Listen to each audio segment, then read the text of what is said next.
खैर, सैफ अली खान पर हमला करने वाला और उनके घर पर जो चोरी की मंशा से घुसा था, उसे पुलिस ने दबोच कर अब हिरासत में लिया है।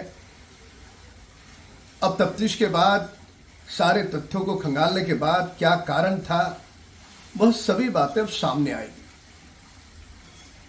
पर इस विषय को लेकर के कुछ महत्वपूर्ण बातें सामने आई है। मुंबई शहर में जो अलग अलग बिल्डिंग में वॉचमैन है, जो सिक्योरिटी गार्ड के तौर पे काम करते हैं, वो 24-24 घंटे काम करते हैं। यानी 12 घंटे एक बिल्डिंग में और दूसरे 12 घंटे दूसरे बिल्डिंग में। अब 24 घंटे काम करने वाला वो जो वॉचमैन है, रात के समय जरूर सोएगा। उसे एक तो पगार भी कम दिया जाता है, उन नियमों का भी भंग है।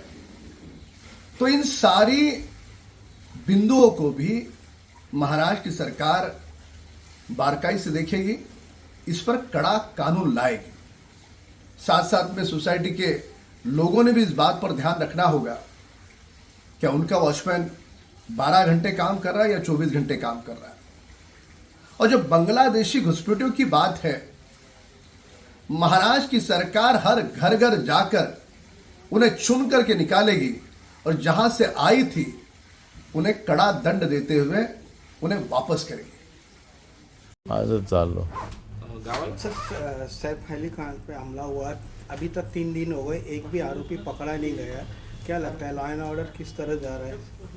देखो, महाराष्ट्र में पुलिस का भर्ती हो या पुलिस का पोस्टिंग हो, उसको पैसे लेने का काम ये सरकार करती है। और इसलिए महाराष्ट्र की पुलिस जो स्कॉटलैंड पुलिस से उसकी तुलना की जाती थी, अब वो नहीं हो सक रही है। उसका रीज़न ही ये राज्य की भाजपा की सरकार है। सैफ अली पे जो हमला हुआ उसका हमने निषेध किया है और सरकार ने जो महाराष्ट्र को जो कलंकित किया है कि महाराष्ट्र जो शाहू फुले अम्बेडकर का महाराष्ट्र, छत्रपति शिवाजी महाराज का महाराष्ट्र, एक सुरक्षित महाराष्ट्र, उस महाराष्ट्र को असुरक्षित करने का काम इन लोगों ने किया है। अभी तक जो आरोपी है वो पकड़ा गया नहीं है। तो ये पुलिस का नहीं, ये सरकार का फेलियर है, ये उसमें स्पष्ट होता है। पूरा बॉलीवुड भी इसमें दहशत में बिल्कुल है। महाराष्ट्र से जैसे उद्योग जा रहे, वैसे बॉलीवुड भी महाराष्ट्र से जाने के मोड़ पे खड़ा हुआ है। और महाराष्ट्र की जो पहचान थी वो अब ख़त्म करने का काम जो भाजपा की सरकार, फडणवीस की सरकार महाराष्ट्र में कर रही है, वो अब स्पष्ट हो रहा है। और उसके परिणाम हम बॉलीवुड में भी देख रहे हैं। मुख्यमंत्री दावा जा रहे हैं महाराष्ट्र के लिए, तो क्या नई योजना लाएंगे? देखो, ये पहली बार नहीं जा रहे, ये तीसरी बार अभी फडणवीस जी दाऊद जा रहे हैं। यहाँ पे बड़े पैमाने में बड़े बड़े दुनिया भर से उद्योगपति आते हैं। उनके लिए क्या क्या सरकार कर सकती है, राज्य में क्या क्या उनके लिए सुविधा उपलब्ध कर दे सकती है, और उसके आधार पर बड़ी बड़ी इंडस्ट्रीज राज्य में आती है।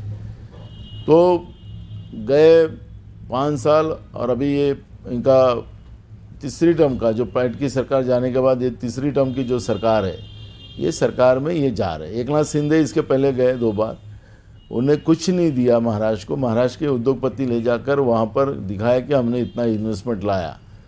महाराष्ट्र के उद्योग इनकी सरकार आने के बाद बड़े पैमाने में गुजरात गए, लेकिन राज्य में उद्योग परिस्थिति खराब हुई है। महाराष्ट्र 19 नंबर पे गया है। ये तो खुद कहते हैं कि 1 नंबर महाराष्ट्र उद्योग में है, लेकिन ये गलत अपने को माहिती देते हैं। महाराष्ट्र में बड़े पैमाने में बेरोजगारी बढ़ी है और इसलिए महाराष्ट्र में बड़े पैमाने में उद्योग आना चाहिए। हम शुभेच्छा देते हैं फडणवीस जी को कि तुम जा रहे हो, लेकिन ज़्यादा उद्योग लेके आए और वास्तविकता में लाए। सिर्फ घोषणाबाजी नहीं होना चाहिए और वो हरित उद्योग हो, जिससे महाराष्ट्र में पोल्यूशन भी ना बिगड़े, क्लाइमेट अच्छा रहे, और ये मांग हम करते हैं। दिल्ली चुनाव को लेकर सभी पार्टियां बड़े बड़े मतदाताओं को ऑप्शन दे रही है, कांग्रेस ने भी दिया है। देखो, कांग्रेस ने कभी बड़े बड़े आश्वासन दिए नहीं, उसका पालन करने का काम कांग्रेस ने हमेशा किया है। दिल्ली में मेट्रो से लेकर जो भी सुविधा आज खड़ी है, उसका श्रेय सिर्फ कांग्रेस को जाता है।